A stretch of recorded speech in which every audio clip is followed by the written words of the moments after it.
আসলে যে দেশের জনগণ 10 টাকা কেজি দরে চাল খেতে চাইছিল, ভাগ্যক্রমে আর কি সেই দেশের সরকারই হচ্ছে জনগণের কাছ থেকে ভিক্ষা চাইলো। আসলে ব্যাপারটা আমি সমালোচনা করছি না।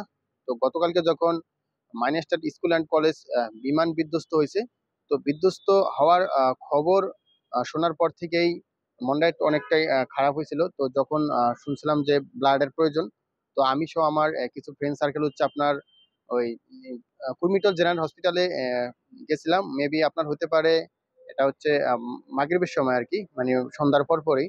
তো যাওয়ার পর আমরা হাসপাতাল কর্তৃপক্ষের সাথে কথা বলি।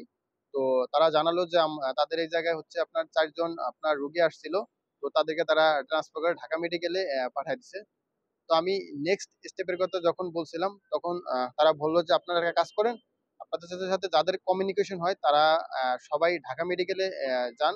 আর ওই জায়গায় হচ্ছে আপনার পজিটিভ রক্ত দরকার নাই, নেগেটিভ যত রক্ত আছে তাদেরকেই একমাত্র যাইতে বলেন।